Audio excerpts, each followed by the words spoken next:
Estimating diffusion constant in dye water system.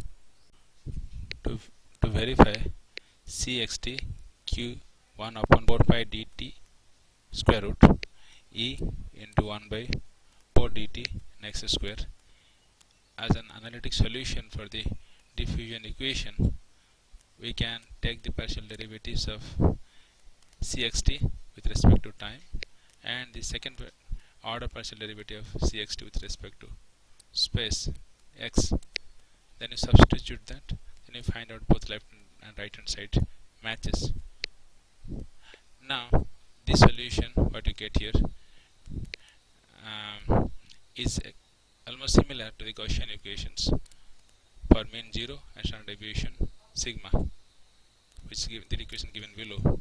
Now comparing that, we can find out d is equal to half of d sigma square by dt. Now let's estimate the diffusion constant. You put a drop of food dye in the water, and as it starts diffusing into the water, you are taking the video image of that, and every 1 second you have estimated the standard deviation and the variance using the MATLAB.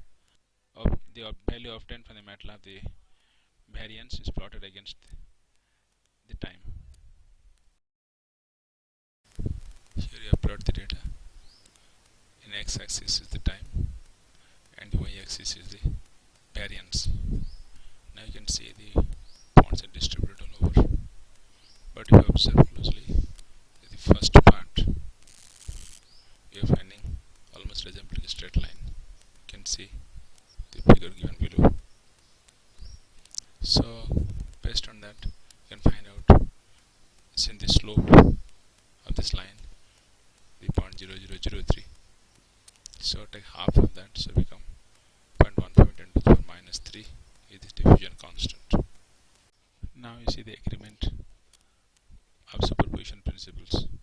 So when you take two independent solutions C1xt and C2xt, any combination of these two will represent by C3xt, A times C1xt and B times C2xt will also satisfy the same equation. That if you substitute, you can also see the same thing. Now we'll try to see whether you can find the same results in experiment. This time you have taken 2 drops of dye, dropping into the same water at a gap of 6 seconds, and you try to find a variance before and after, and you wanted to plot the graph between the variance and the time and try to find two straight lines for the first set of data and second set of data.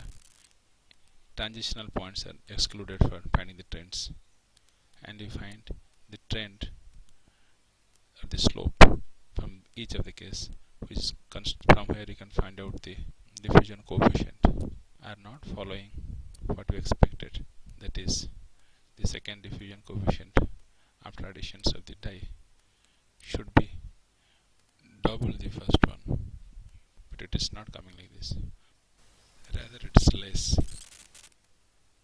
The reason may be the drops were not centered. In fact, initially there was a ring, not just a drop, and second time also the same thing.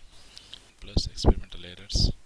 We tried few times the experiment and the superposition rule was not met. So you feel that the precisions